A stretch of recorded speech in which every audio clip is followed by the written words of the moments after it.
the second chapter of BD Chourasia, General Anatomy. I have already uploaded the first chapter, the general introduction one.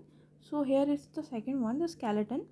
So in this chapter you will deal with all the bones of the body and where they are present, their structures and how they are classified. So this all will be covered in this part. So let's start. The first one is skeleton. We all know it includes bones and cartilages. It also forms the main supporting framework of the body, and it's primarily designed for a more effective production of movement by the attached muscle. We know this, that because of the skeleton we can move and the muscles are attached to it. Next we talk about the synonyms, how bones are like named. First one is os and second one is osteon. So both the terminology, we have seen that osteology, we know the study of bones. In this way we can see there is a word called os, so it is related to bone. Same way ossification, osteomyelitis, so here it is coming osteo, that is also included in the bone. So this is something we should remember, that something which is starting from os or osteon, it all comes under the bones or the study of bones. Okay, and now we are talking about the definition. Bone is 1/3 connective tissue. We know that bone is a connective tissue and it covers 1/3 of the whole connective tissue. Okay, so it is impregnated with calcium salt, which constitute 2/3 part. We know this, we have studied this all in our 12th class, that it is comprises of calcium, which is around 2/3 of the whole bone density. We know that it is present in the calcium carbonate and calcium phosphate and traces of other salt. We know that bone is hard and rigid, which can afford resistance, compressive forces of weight bearing and impact forces of jumping. We know this, that bones are a hard material. It doesn't distort with the help of the action of force, so it is a hard and rigid material. Okay, the organic connective tissue, we know collagen fibers are present, which makes it tough and flexible, which can afford resistance to tensile force. In strength, bone is comparable to iron and steel. It's very strong. Okay, it doesn't distort on a very small force. So this is very important property, that it afford resistance to tensile forces. Despite its hardness and high calcium content, the bone is very much a living tissue. We know it's a living tissue. RBC matures there. The formation of RBC is also there in the young growing bone, and it is highly vascular with constant turnover of its calcium content. It shows characteristic pattern of growth. Yes, we know that there is a child of 1 or 2 year, it grows into a young adult. So how is this growth seen? The growth is in the bones, the length increases, the height increases. So all this is happening in the bone. It will be dealt in the next means coming part, that how is the bone grown, how is the structure of the young growing bone. So it will be come in the later part of the chapter. It is subjected to disease and heals after a fracture. We know that it has a greater regenerative power than any other tissue of the body except blood. We know blood has a highest regenerative power. We know that RBC regenerate after 120 days. Same way, after blood, bone is a bone is the part of the body which has a high regenerative power. Then it can mold itself according to changes in stress and strain. It shows dysustrophy and overuse hypertrophy. This all will be dealt. Let's move on to the next page. Here the whole 206 bones are shown, that how and where they are present. We know this from a very 12th part. There was a chapter in NCRT 11th. So we know that we have cranial 8 bones. In face we have 14 bones. Hyoid is a single bone. Auditory ossicles each have 3, so total there are 6 bones. Vertebral column, we know 26 are there. Sternum, ribs, clavicle, we know this all. We know in a very detailed manner that phalanges are 28. This all comprises 206 bone, and then on this side other cranial and facial bones are shown. Ethmoid, frontal, inferior, lacrimal. So I'm not dealing with this, we have already covered this already. So just remember, try to remember. If you don't know, if you don't have memorized these, just memorize it now, because they will be very important. Because now temporal bone, all the parts of the temporal bone, all the things will be detailed in this MBBS curriculum. So you have to remember each and everything. Now you can't say that you don't remember the face bones or cranial and facial bones. You have to remember it by heart. So try to remember them. Let's move to the next page. Now there is function. Bones give shape and support to the body. We know this. They provide surface for the attachment of muscle, tendons, and ligament. Yes, we know that muscles and tendons are attached to it. They serve as levers for muscular actions. We know joints are there. There is movement. There is folding, flexion, and extension. We have dealt in the previous chapter. So this all is regularized by the help of bones. We know skull, vertebral column, and thorax cage protect brain, spinal cord, and thoracic viscera. We know that. And we also know that bone marrow manufacture blood cells. This is also very important, that bone marrow blood cells are manufactured here. And this is important. Bones store 97% of body calcium phosphorus. Although calcium and phosphorus of our body, this mineral content is stored 97 of the percent of the calcium and phosphorus of whole body. Out of it, 97 is stored in a body. Okay, in the bone. Sorry. Bone marrow contains reticular endothelial cells which are phagocytic in nature and take part in immune response of our body. I think you got that line. The larger paranasal air sinuses affect the timbre of the voice. This is also, we know that there are spaces. Sinuses means spaces or cavity. Okay, so these are present. The bones are arranged in a manner in our body that there are sinuses, also there are cavities which help in many things. Okay, it gives balance, it helps in the timbre of the voice modulation is also there. Now you can see the skeleton, the whole we know this basic one, where is clavicle, where are ribs, humerus, radius, ulna, all these we know. Just go through it once again. This all will be detailed. Now in gross anatomy you will deal with a clavicle. The only clavicle will be explained, how muscles are attached to it, what is its location, what are its border, or what are their surfaces. This all will be discussed like individually. Clavicle will be separately dealt, scapula will be separately dealt, humerus will be separately dealt. So this all the level is higher now, and now MBBS is something, it's much higher than your 12th class. So everything will be taught in a more detailed way, so you have to gear up and start studying. Okay, let's move to the next page. Now I think there is classification. Numerous classification of bones are there. The first one is according to the shape. Shape means it is long, short, sesamoid. These all comes in the shape. So we talk about long bone. Each long bone has elongated shaft and diaphysis, and two expanded and epiphysis, which are smooth and articular. So this is something we know. We will see it in a structure of a bone. So if you can see, it's a humerus. This one is a humerus. So if you see that, in this you can see it's a part of a long bone. So here you can see this part and this part.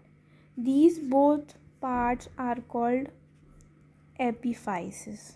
Okay, they are soft and articular. Okay, bones are attached here.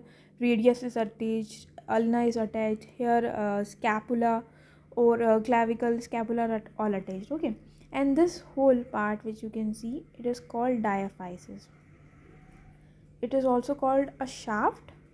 So this is diaphysis. Okay, so if you can see, these are epiphysis, these two both, and this is diaphysis. So in a long bone there are two epiphysis and one shaft, which is also known as diaphysis. Okay, the shaft typically has three surfaces separated by three border, a central medullary cavity, a nutrient foramen directed away from the growing end.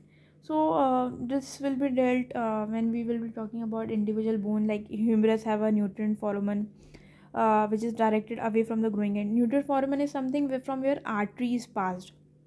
Okay, and there are medullary cavity which muscles are attached. Okay, tendons are attached. This will be dealt in a much detailed way. And there is example of long bones. As you can see, humerus is a long bone, radius is a long bone, ulna is a long bone, femur, tibia, and fibula. These are the example of long bones. It's very important, you have to remember. Somebody asked what are the example of long bones. You have to remember that it's humerus, radius, ulna, femur, tibia and fibula. All the bones of our limbs, upper limb and lower limb. Okay, then there are more miniature long bones. There is some subdivision which is known as miniature long bones, which have only one epiphysis. In this we saw that in this one we saw that there were two epiphyses. One was this, second one was this. Now there is some modification in which this is known as miniature long bone, which have only one epiphysis, mean it will be having one end. Okay, like metacarpals, metatarsals and phalanges. I think you know that what are metacarpal, metatarsals and phalanges. These are phalanges. This is the diagram of our hand. Then these are metacarpals. Okay, and these are carpal bones. Okay, I think you know how many carpal bones we have. Okay, so these were the example of miniature. These are the example of miniature long bones. Okay, next one we will see is modified long bones. There is one more thing, that is modified long bones which have no medullary cavity, called clavicle. See, medullary cavity is important as it has RBC, bone marrow or something like that. It's for the attachment also. So there is something called modified long bone which don't have medullary cavity, and the example of it is clavicle. Okay, so this is very important. Like we have to remember that what is a typical long bone, which one, what are the example. So it is humerus, radius, ulna, fibula, femur and tibia. Okay, then if we someone talk about miniature long bone, or sometimes it is also called long short bone. Miniature long bone or also called long short bone. Okay, specific name. So the example are metacarpal, metatarsals and phalanges. I think we have seen this: metacarpals, metatarsal and phalanges. Next we talk about modified long bones. Have no medullary cavity, like clavicle. So modified long bones have example like clavicle. Okay, now talk about short bone. The bone is usually cuboid, cuneiform, trapezoid, scaphoid. Example are tarsal and carpal bones. I think in the previous sentence I have told that carpal bones are miniature long bones. No, they are the short bones. Okay, so remember the names of the short bone. They are cuboid, cuneiform, trapezoid or scaphoid. If we see the diagram of, yes, this is the one diagram. So we can see the carpal bones which are shown here. These are the example of short bones. Okay, this one is pisiform, this is triquetral, this one is capitate, this is lunate, this one is hamate. Okay, and this is scaphoid, trapezium and trapezoid. You have to remember these names. This is very important. This is scaphoid, trapezium, trapezoid, lunate, capitate, hamate, triquetral and pisiform. 8 bones are there in the carpal. So these are the example of short bones. Okay, tarsals and carpal bones. Let's move on. Then we talk about flat bones. Flat bones resemble shallow plates and form boundaries of certain body cavity. What comes in flat bones? Like they are like a plate. Okay, they are flat. So example are bones in the vault of skull, ribs, sternum and scapula. For examples: flat bones, vault of the skull, ribs, sternum and scapula. Okay, bones in the vault of skull, ribs, sternum and scapula are the example of flat bones. Okay, here it is shown the small bones, carpal bones. Okay, now if you see flat bones, this is example of ribs and this is scapula. We can see now this is flat structure we can see. So this is the example of flat bone. Okay, let's move to the same page. Now there are irregular bones. Example are vertebra, hip bone, bones in the base of the skull. Okay, other than the if you are confused what is vault, so other than the base, all comes under vault of the skull. Okay, irregular bones means they don't have a regular shape. Then it comes under vertebra, hip bone and bones of the base of the skull. You have to remember the example. Anybody can ask you give the classification on the basis of shape of bones. Okay, then you have to write all, like you have long bones, short bones, flat bone, irregular bones. Then comes pneumatic bone. Certain irregular bone contains large air spaces lined by epithelium. So if there are irregular bones which have spaces, and also the important thing that is lined by epithelium, we know what is epithelium, right? So the example are maxilla, sphenoid, ethmoid, etc. So what are the example of pneumatic bone? It is maxilla, sphenoid, skull bone, and ethmoid. Okay, just try to remember pneumatic bones that have large air spaces lined by epithelium. Examples are maxilla, sphenoid, and we know that pneumatic bones, maxilla, sphenoid, and ethmoid. So what are the importance of pneumatic bones, or the spaces in the bone? Okay, so they make skull light in weight, help in resonance of voice, and act as air conditioning chamber for the inspired air. See, it is present in the maxilla, so it is air conditioning chamber for the inspired air. Okay, it cools down the air. Now if we talk about sphenoid and ethnoid, there is weight. See, if all the bones would be like regular bones, so they will increase the weight. Okay, we have to minimize the weight also of the bones, so to carry it easily. So this was some limitation which had in nature. So nature has done what, that it has made the bones which are having large air spaces. So this is something very fascinating. Then we talk about sesamoid bones. Sesamoid bones, we know we know that patella is a sesamoid bone.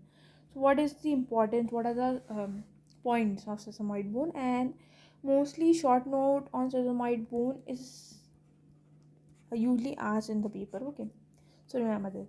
So these are bony nodules found embedded in the tendons or joint capsule. So these are bony nodules found embedded in the tendons of joint capsule. Now we talk about patella.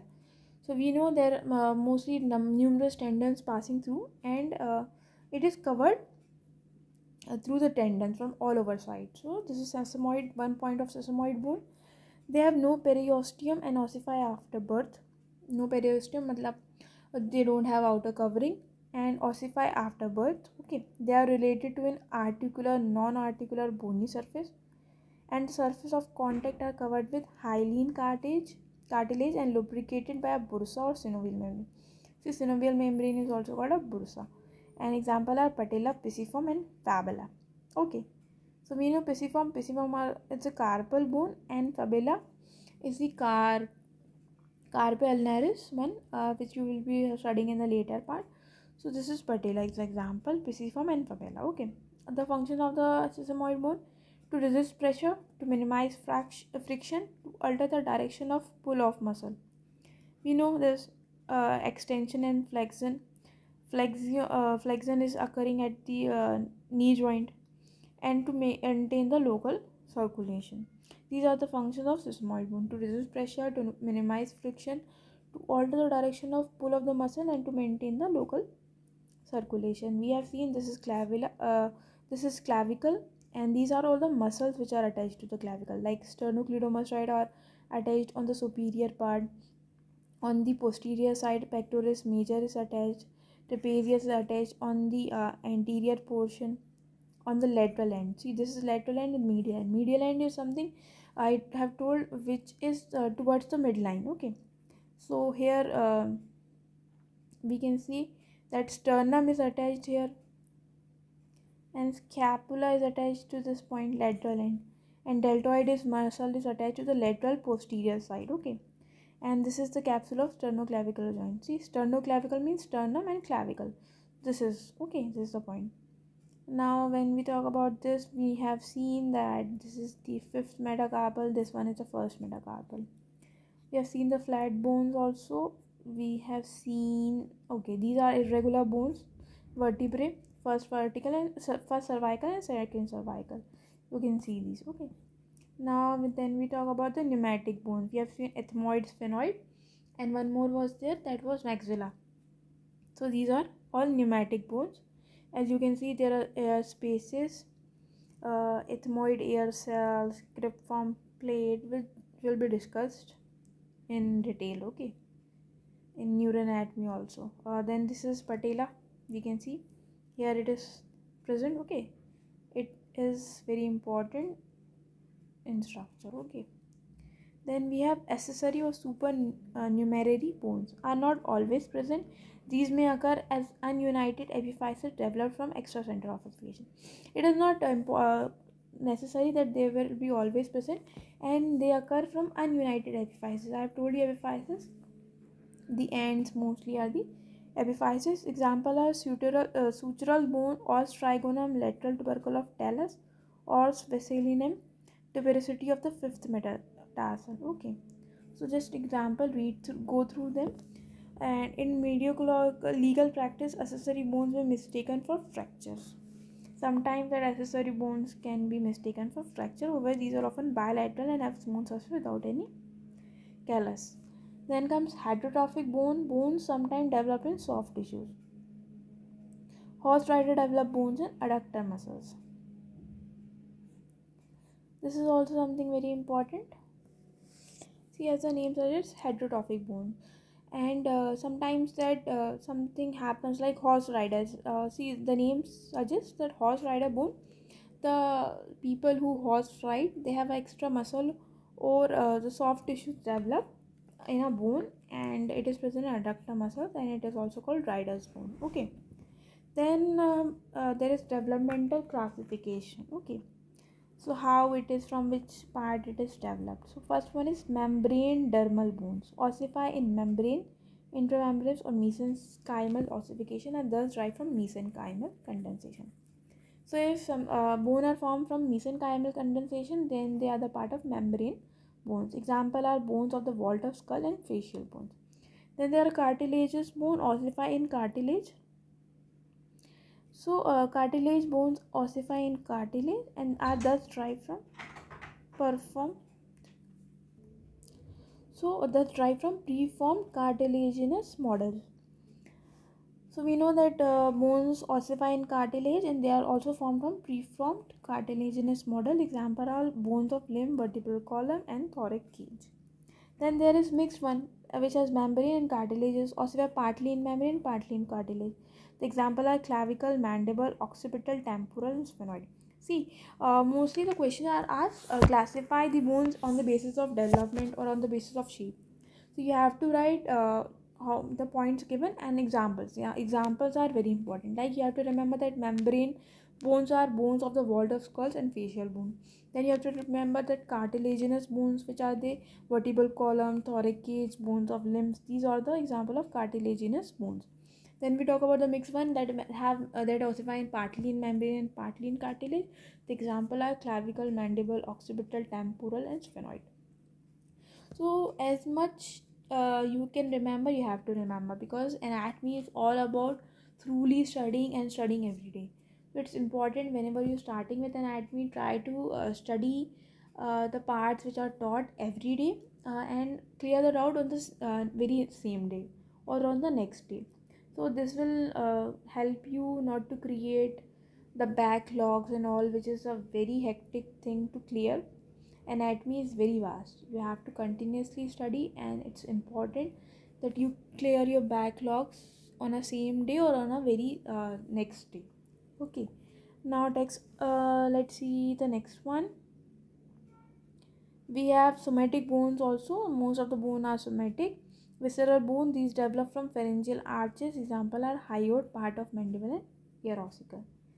Then we talk about the regional classification. We know that the bones or the part which have axial skeleton like skull, vertebral column and thoracic cage, and appendicular, we know that it includes limbs. So this was also one classification. Then there is structural classification like compact bone or spongy bone. So macroscopically, this is important that the architecture of bone may be compact or cancellous. Cancellous also called spongy. Okay, so compact bone is dense in texture like ivory but is extremely porous. There are pores present. It is means like vascular system is also well developed. It is best developed in the cortex of the long bones. Okay, means cortex, this part. It is well developed here. This is an adaptation to bending and twisting forces. because it is extremely porous and it doesn't reform. Okay. And cancellous or spongy, as I've told you, or trabecular bone. It's an open in structure. It's made up of meshwork of trabeculae, rods and plate, between which are marrow containing spaces. Bone marrow is present mostly. If we see that the bones which have been developed, they are not no more growing, so bone marrow will be present on this part or the parts here. Okay, means cancellous or spongy part are shown here, and mostly compact bone is present in the diaphysis. Okay. Then we are talking about the trabecular meshwork are of three primary types: meshwork of rods, meshwork of both of them, rod and plates, and meshwork of plates. Cancellous bones is an adaptation to compressive force. That spongy bone is adaptation of compressive force, and here we have seen that compact bone is the adaptation of bending and twisting force. There is point of differentiation here. Okay. Then we are bones are marvelously constructed to combine strength, elasticity, and lightness and weight. Though our architecture of bone may be modified by mechanical forces, the form of bone is primarily determined by heredity. According to Wolff's law, the bone formation is directly proportional to stress and strain. Okay, there is a law given here that the bone formation is directly proportional to stress and strain. Okay, these are two forces, tensile force and compressive forces, which we have seen. Both the tensile and compressive can stimulate bone formation. Okay, if there is compressive force, which bone will be developed? Spongy bone will be developed. Okay.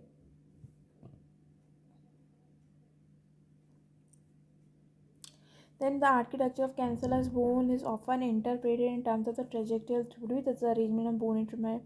We have seen the rods and plates are arranged in the cancellous bone, so governed by the lines of maximal internal stress. Pressure lamellae are arranged parallel to the line of weight transmission. Here you can see pressure lamellae. The compression lamella upper part of the head has the compression forces, the shearing stress to the pull of this. So these you can see these lines. Which bone is this? Can you recognize this? This is femur. So on this, there are forces acting. Like we are standing, there is a force acting on our bone. We are sitting, we are jumping, we are running. These are all causing force on our bones. There are some special abilities of the bone to not be compressed by them or to resist the action of force. So pressure lamellae are arranged and the parallel to the line of weight transmission. See, we can see that these are arranged parallelly. Okay, we can see that. And then there are tension lamellae are arranged in the right angle depression lamellae. You can see this way. These are right angle. These are tension. From lower part of the head resist the bending forces of the neck. If there are bending forces, like this part is called neck. So if bending forces on the neck, the tension lamellae will be resisting it. And if there are compression forces, the compression lamellae will be resisting it. Compression lamellae or compression forces, you will remember that spongy bones are present in this part. So most of that is also acting here. And then clavicle femoral resist shearing stresses between the neck and shaft. Okay, let's move on. Now we have microscopically. Macroscopically, we have seen that compact bone were present and spongy bone were present. Now we are talking about microscopically. The bone is of 5 types: lamellar, including both compact and cancellous, woven, fibrous, dentine, and cement. This is one more classification. Most of the mature human bone, whether compact or cancellous, are composed of thin plates of bony tissues called lamellae. We have seen the previous one. These are arranged in piles in a cancellous bone, but in concentric slender Haversian system or secondary osteon in compact bone. Haversian system will be detailed, explained in the gross anatomy, so don't worry about it. Woven bone seen in fetal bone, fracture appear in cancer of bone.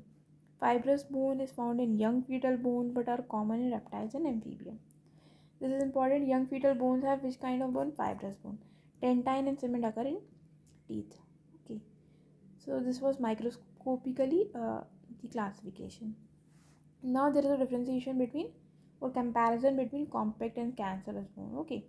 Location, diaphysis, compact bone is present in the middle part, that is called diaphysis of long bone, and spongy bone in the epiphysis of long bone.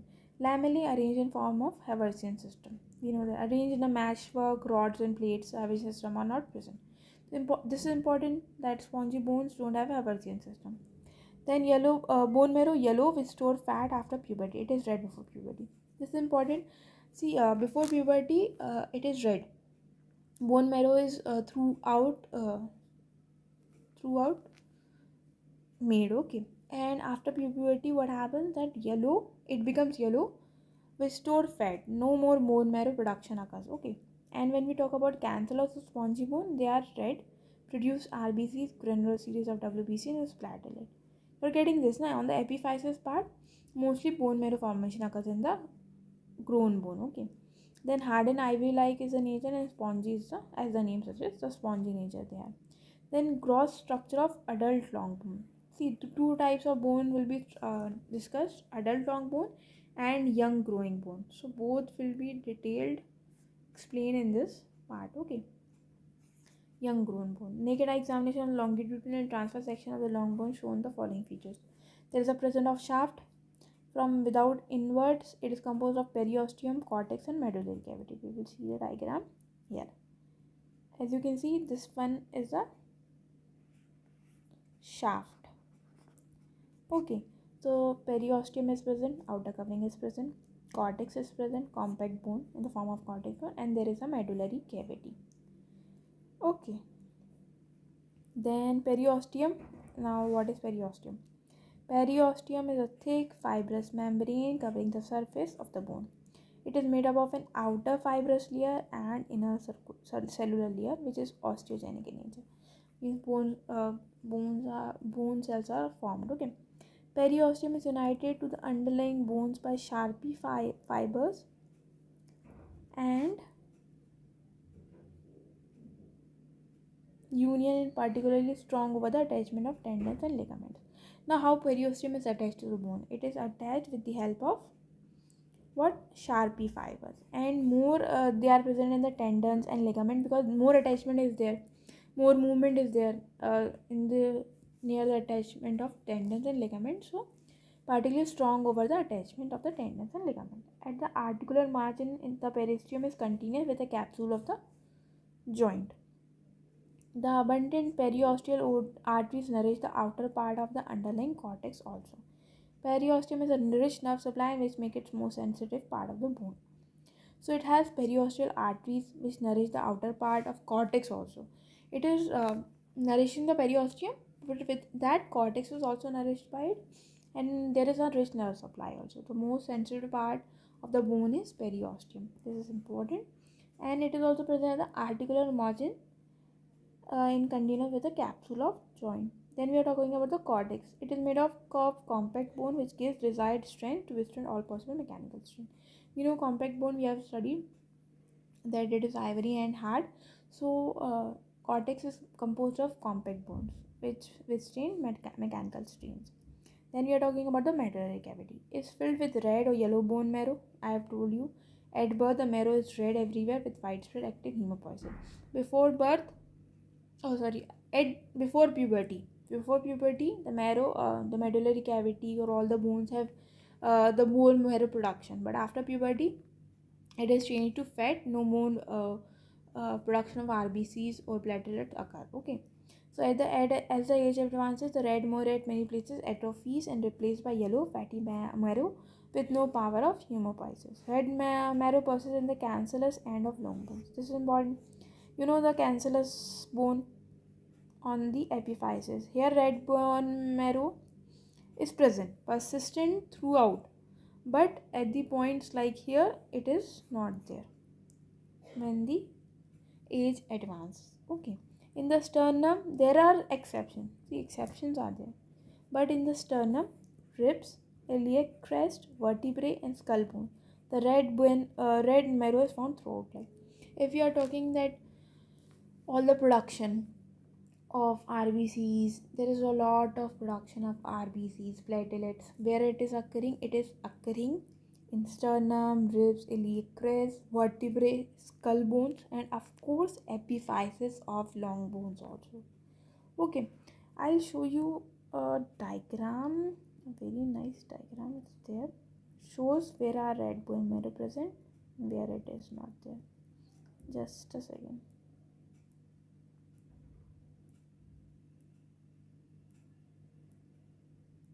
No, it is not shown here. I think it is in the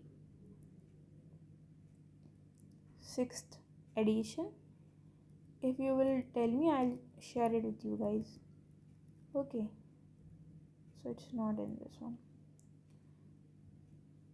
Oh, I think you got that red bone marrow. Before puberty, it's present all over in all the bones, and after puberty, it is only present in the epiphysis of long bones, plus in the ribs, sternum, iliac crest, vertebrae, and skull bones. The red bone marrow is found throughout life. The two ends of long bone are made up of cancellous bone covered with highly articular cartilage. I think you can see that articular cartilage here is also present, here it is also present, and it is covered by it. Okay, it is an adult long bone. Next is a young long bone. Okay, there is something some peculiar difference. Let's see that parts of a young bone. Okay, a typical long bone ossifies in 3 parts. The two ends form secondary center and the intervening shaft from primary center. So this is primary one, primary center, and these two both secondary centers. Okay, this is something. Before ossification is complete, the following part of the bone can be defined. There is epiphysis, there is epiphyseal plate also. Metaphysis, it will be explained. There is compact bone, cancellous bone. Here also in this part you can see cancellous bone is present. Okay, this is diaphysis, metaphysis. So epiphysis, the ends and tip of bones which ossify from secondary centers are called epiphysis. We got this, like secondary centers, what they will be forming? They will be forming epiphysis. Okay, these are of the following types. Pressure epiphysis, articular and takes part in transmission of the weight. Okay, where we use bones very heavily, like in sitting and getting up or jumping and all, the pressure is applied there. So pressure epiphysis is seen in the transmission of the weight. Example, a head of femur, lower end of radius. Okay, then tractionary epiphysis is non-articular. This is important and does not take part in the transmission of the weight. This is also important. Like it is different from the pressure epiphysis in that it is non-articular and does not take part in the transmission of the weight. It always provides attachment to one or more tendons which exert a traction of the epiphysis. Traction, you are understanding, there is a force which is like खींच रहे हैं किसी चीज़ को, तो that is traction. There are more tendons, so we know that tendons, the main purpose of tendons is that they move a lot. There is movement going on tendons and they apply a traction on the epiphysis. The traction epiphysis ossify later than the pressure epiphysis. Pressure epiphysis ossify first. The example are trochanter of femur and tubercle of humerus. Trochanter and tubercles, I think you don't know right now. You will be getting when you will be studying detailed humerus, detailed femur. The projections are called. The projections of femur are called trochanter, and projection of tubercle are called of humerus. Okay. Then third one is, first was pressure, then traction, then third is atavistic. Atavistic epiphysis is phylogenetically an independent bone which in man becomes fused to another bone. What happens that atavistic, we know, we have studied in evolution that something atavism was called. There was tail in young embryo, something like that. That was atavism. Here atavistic epiphysis is that there was independent bone, later on it fuses. This is atavistic epiphysis. The example is coracoid process of scapula and os trigonum or lateral tubercle of talus. So two examples you have to remember by heart. What is this? This is the example of atavistic epiphysis. Coracoid process of scapula and os trigonum or the lateral tubercle of talus. Talus, we know it is present in the ankle. Then last, fourth one is aberrant epiphysis is not always present. Sometimes it is present. Example are epiphysis at the head of first metacarpal and at the base of other metacarpal bones. This is important. See, example are very important. Nobody will ask what is this or how many things like all that stuff, but you have to remember the examples in the viva also, or in a form of question it can be asked that what are the example of aberrant epiphysis. So epiphysis at the head of first metacarpal. First metacarpal you are getting means like thumb one is the first metacarpal. So head of the first metacarpal and the base of other metacarpal bones. So this is important. Okay, I'll show you so you will be remember that. Here is a bone of the hand. Yes. This we have told you, this one is first metacarpal. Okay, first metacarpal, this one is this. So on the head, this one is head, the head of the first metacarpal and base of all other metacarpals. Here this shows the aberrant epiphysis. Okay. See, if you have any doubt regarding this or you don't get any term or anything, you can comment in the comment box. Okay, it's very important that I get the review of you are liking it or not, or you getting it or not, I should change something or something like that. So you can very easily tell me. I'll try to improve it. Okay. Then we are coming to diaphysis. It's the elongated shaft of a long bone which ossifies from a primary center. I think we have very much clear about epiphysis and diaphysis. Now in the young growing bone there is one important more additional, I think we'll say that it is called metaphysis. The epiphyseal end of a diaphysis are called metaphysis. So where the epiphysis are what finishing, epiphysis ending here, it is ending here. So at the epiphyseal end before the diaphysis there is presence of metaphysis. And here is you can see atavistic epiphysis is shown here. What is this? Coracoid process of scapula. And if we see pressure epiphysis, what was the example of pressure epiphysis? It was the head of the femur and lower end radius. Okay, head of the femur won't be here, but if we can say head of humerus also. So head of humerus, this one is the head of humerus. So example of pressure epiphysis. And traction epiphysis, the tubercle of humerus. This is the tubercle of humerus. So all three examples you can see in the very most part. Okay. And we know this sternum, this is the first rib, the xiphoid process. I think it's clear. Okay. Then it is each metaphysis is a zone of active growth. Where is the growth occurring in the young growing bone? It is occurring at the metaphysis. Metaphysis is a zone of active growth. Okay. I think it's very important. Metaphysis is a zone of active growth. Okay. Now before epiphyseal fusion, the metaphysis is richly supplied with blood through end arteries forming hairpin band. This is a limitation, or we can say something happening on the metaphysis or the young growing bone, which is a cause of osteomyelitis in the young children or young adults. Okay. Young children. Okay. So hairpin band, what happens that at the like we have seen, this is the, I think there is a diagram. Yes, here it is. What happens that this is a metaphysis. You can see the arteries are coming and here they are bending. They form hairpin bands. They are end arteries. End arteries means they are stopping here. They don't pass through it. So there are lot of blood accumulation here. So infection chances are more here, and it is the cause of osteomyelitis. This is a common site of osteomyelitis in children because the bacteria or emboli are easily trapped in the hairpin and causing infarction or inflammation. I think you got that. After the epiphyseal fusion, vascular communication is established between the metaphyseal and epiphyseal arteries. Now the metaphysis contain no more end arteries and no longer subject to osteomyelitis.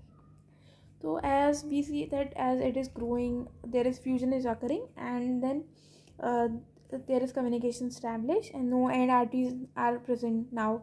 So no more osteomyelitis in the young adults. Okay. So I think you got that these end arteries are accumulating and they are forming hairpin band. So more bacteria and all are present. So it is causing osteomyelitis. Then the epiphyseal plate, it separates epiphysis from metaphysis. Proliferation of cell in this cartilaginous space is responsible for lengthwise growth. This is also responsible for lengthwise growth of long bone. After the epiphyseal fusion, the bone can no longer grow in length. In the adults, we know that the bone can no longer grow in length. The growth cartilage is nourished by both epiphyseal and metaphyseal arteries. This is important, that how is the growth cartilage nourished? It is by both epiphyseal and metaphyseal arteries. Okay guys, now there is the topic called blood supply of bones. How is the blood getting, bones are getting blood, sorry. So let's see the blood supply of bones. The first one is long bones. Okay, short bones also will be discussed, and flat bones also will be discussed. So the first one is the blood supply of long bone is derived from the following resources. Nutrient artery, I have told you. There is a nutrient foramen. It enters the shaft through the nutrient foramen, runs obliquely through the cortex, divide into ascending and descending branches in the medullary cavity. We can very easily see here. See, there is a nutrient foramen here. Okay, I think it can be seen. Let's see in the color. We'll take this. Okay, here it is, a nutrient foramen through which nutrient artery is entering. Through the cortex it is coming, then it is dividing into ascending and descending parts. I think it's clear. What is this? This is nutrient artery.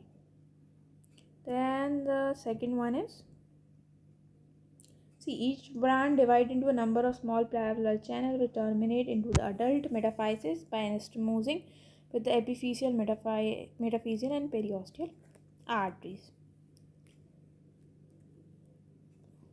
The nutrient artery supply medullary cavity in a 2/3 of the cortex and metaphysis. You can see this very easily. You can see that it is ascending, descending branches, and here you can see it is till metaphyseal. Till metaphyseal plate it is going. It is enriching 2/3 of the cortex, metaphysis, and what? You can very easily see here that it supplies medullary cavity in a 2/3 of the cortex and metaphysis. Okay, and it also anastomize, means like collection is coming here. The epiphyseal, metaphyseal and periosteal, it will be coming here.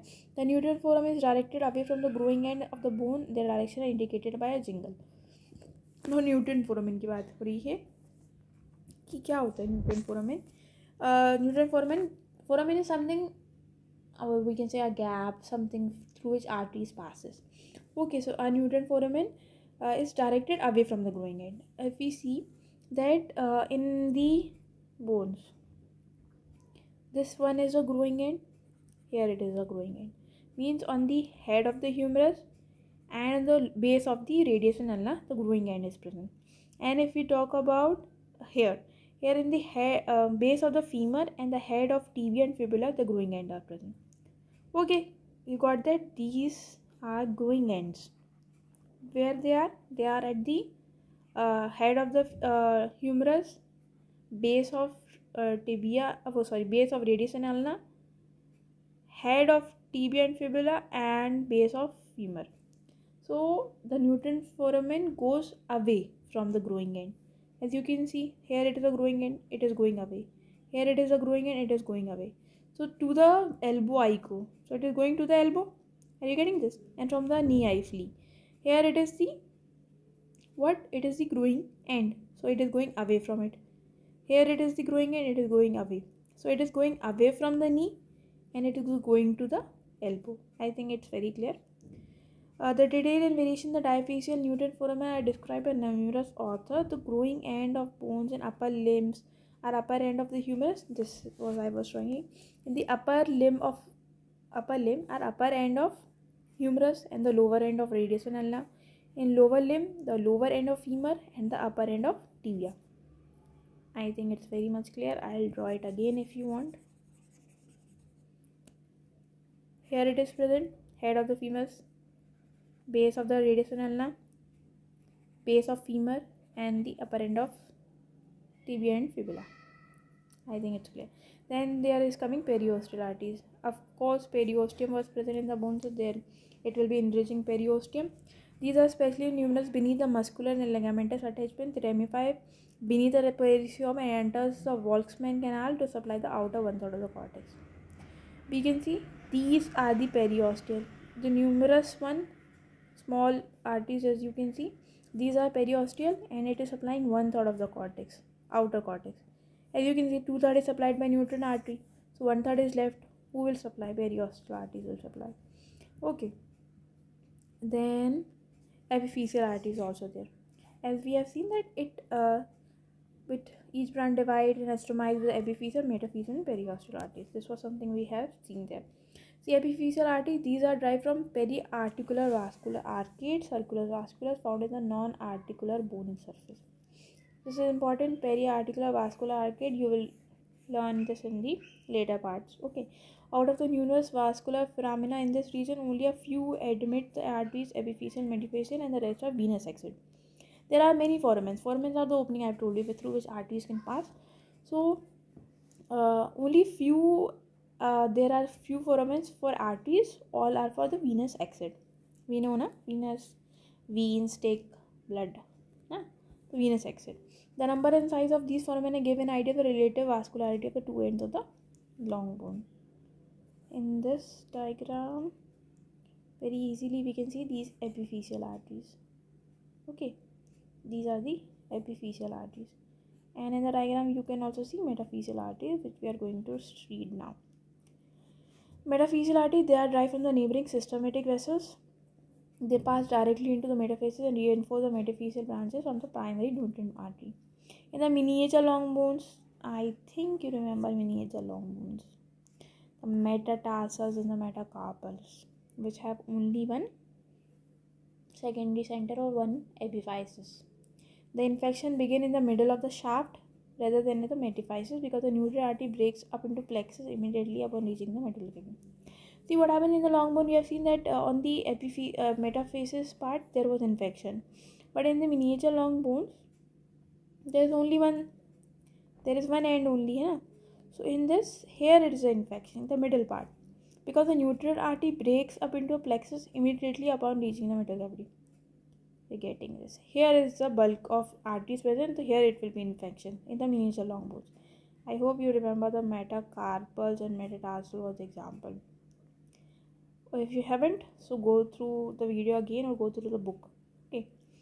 Then in adults, however, the chances of infection are minimized because the nutrient artery is mostly replaced by periosteal arteries. Now we are talking about the other bones. The blood supply in other bones. Short bones are supplied by numerous periosteal vessels which enter their non-articular surfaces. Articular you are getting na, and on which the bones are attached. There are joints, articular joints and all. So short bones are supplied by numerous periosteal vessels which enter the non-articular surfaces. In vertebral body supplied by anterior and posterior vessels. In the vertebral arch by large vessel entering the basis of transfer process, marrow is drained by two large basivertebral veins. A rib is supplied by nutrient artery which enters just beyond the tubercle, the periosteal arteries. See, if you cannot remember it here, don't worry. This all will be discussed when you will study a single thing, like when we will be studying a rib. So all these nutrient artery, periosteal artery, you will memorize them there. So you don't worry here that I can't remember these, I am not getting this anterior and posterior vessels. Don't worry. When you will study vertebra, you will get this very easily. Okay, just go through it. It's there in the books. So I'm explaining, I'm telling you. So don't worry that you're not getting where is anterior vessel, where is posterior, basivertebral veins. Don't worry about it. Okay. So veins are numerous and large in the cancellous red bone marrow containing bones, basivertebral veins. In the compact bone, they are accompany arteries in the Boltzmann canal. Lymphatics have not been demonstrated within the bone, although some of them do accompany the periosteal blood vessel which drain to the renal lymph. Okay. Now we are talking about the nerve supply. Nerves accompany the blood vessels. Most of them are sympathetic and vasomotor in function. What they are? Sympathetic and vasomotor in function. Okay. A few of them are sensory, which are distributed at the articular end and periosteum of the long bone. Sensory कहाँ present है? एक तो articular end पे and periosteum of the long bones, to the vertebra and two large flat bones. Remember these. Don't go in detail here. Okay. Development and ossification of bones. Bones are first laid down as mesodermal. We know this. Mesodermal in origin, the bones are mesodermal in origin. Conversion of the mesodermal model into bones in intramembranous mesenchymal ossification. The bones are called membrane dermal bones. We have read this. Membrane, cartilages and both were there. Okay. However, mesodermal stage may pass through the cartilaginous stage by quadrification during the second month of intrauterine life. Conversion of cartilaginous model into bone is called intracartilaginous or endochondral ossification. Such bone are called cartilaginous bone. Now you have to remember the examples. Okay, try to remember that, or I will show you. Where have you read this? Here. Membrane. The example were bones of the vault of skull and facial bones. Cartilages were vertebral column, bones of limbs, and thoracic cage. And membrano, clavicle, mandible, occipital, temporal, and sphenoid. I think you remember, or try to remember them. Okay. Examples are very important. So these are discussed again here. Ossification takes place center of ossification. Each one is the point we are lying down of lamellae. Start by the osteoblast situated on the newly formed capillary loops. The center of ossification may be primary or secondary. The primary centers appear before birth, usually during 8th week of intrauterine life, and secondary center appear after birth, with a few exception of lower end of femur and upper end of tibia.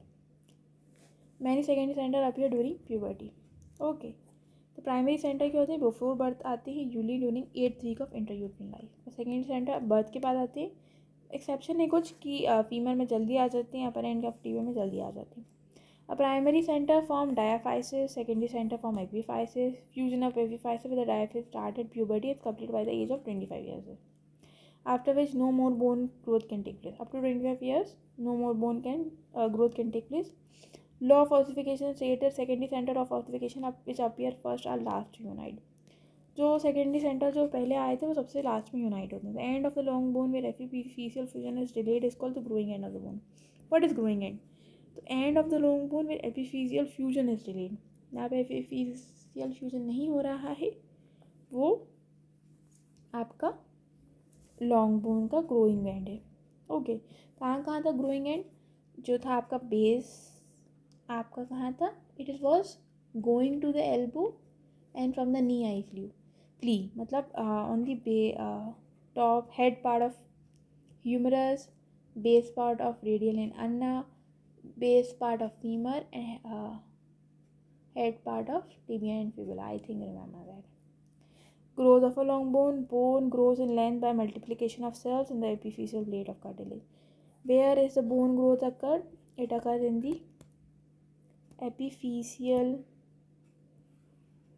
plate of cartilage. Bone grows in length and by multiplication of cells in the epiphyseal plate of cartilage. Okay. Then bone grows in thickness by multiplication of cells in the deeper layer of periosteum. Length की बात कर ली तो एपिफिशियल plate पे हो रही थी, और अगर हम बात करें थिकनेस की तो in the deeper layer of periosteum से थिकनेस बढ़ती है. Bones grow by deposition of new bone on the surface at the end. This growth of bone deposition by osteoblast is called appositional growth or surface accretion. However, in order to maintain the shape, unwanted bone must be removed. The process of bone removal by osteoblast is called remodeling. The marrow cavity increases in size.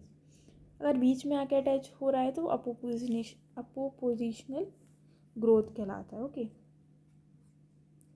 I think we will keep it till here. I hope you got something from this. Try to read the chapter once again. You will get it. और अगर कोई भी problem हो, कोई भी video में आप improvement चाहते हो तो ज़रूर आप मुझे मैसेज कीजिए, कमेंट्स कीजिए. I will try to do it. Thank you so much for watching. Thank you so much.